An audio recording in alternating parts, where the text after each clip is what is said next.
Hi hello good morning అండి. ఈరోజు మన రెసిపీ వచ్చేసి పొట్టు మినపప్పుతో హెల్తీగా గారెలు వేసుకుందామండి. చూసారా, ఇందులో సగం పొట్టు ఇలాగే ఉంచేసాను. ఇలాగే ఉంచుకోండి. ఇప్పుడు దీన్ని మిక్సీ పట్టుకుందాం. చూసారా అండి, దీన్ని మిక్సీ పట్టేశాను. చూడండి, ఇలాగ మెత్తగా మిక్సీ పట్టేసుకోండి.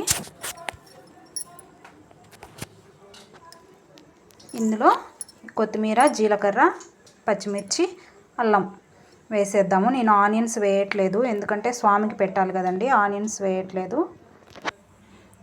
ఓకే, వేసాను. ఇందులో తగినంత సాల్ట్ వేసుకుందాము. గారెలు క్రిస్పీగా రావడానికి కొంచెం ఇడ్లీ రవ్వ వేస్తున్నానండి, చాలా బాగా వస్తాయి. అలాగే పిండిని బాగా బీట్ చేయండి, అప్పుడు పర్ఫెక్ట్గా వస్తాయి. 1 అవర్ ఫ్రిడ్జ్లో పెట్టండి, అప్పుడు ఇంకా బాగా వస్తాయి. ఓకే అండి, ఆయిల్ హీట్ ఎక్కింది. ఇప్పుడు వడలో వేసేసుకుందాం. చూసారా, ఇలా వేసేయండి. పూర్వం రోజుల్లో ఇలాగా మినప గుళ్ళు వాడితే చాలా గొప్పగా ఫీల్ అయ్యేవారండి. ఇప్పుడు పొట్టు మినపప్పు వాడుతున్నారు. ఇప్పుడు ఇది వాడితే గొప్ప.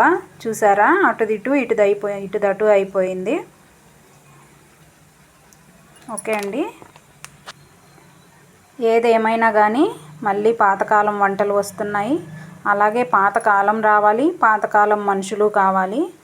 అప్పుడే మన జనరేషన్ బాగుంటుందండి. వీలున్నంత వరకు సగానికి సగం పొట్టు ఇలాగ ఉంచేసేయండి, తీసేయకండి. అప్పుడే దాని వాల్యూ.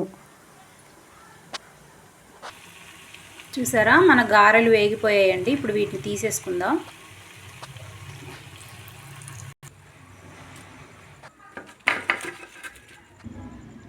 చూసారండి, పర్ఫెక్ట్గా క్రిస్పీగా గుల్లగా ఎలా వచ్చాయో. హెల్తీ గారెలు రెడీ అయిపోయాయి. మీరు ఒకసారి ఇలా ట్రై చేయండి. వీడియో నచ్చితే like, share, subscribe. Thanks for watching. Bye అండి.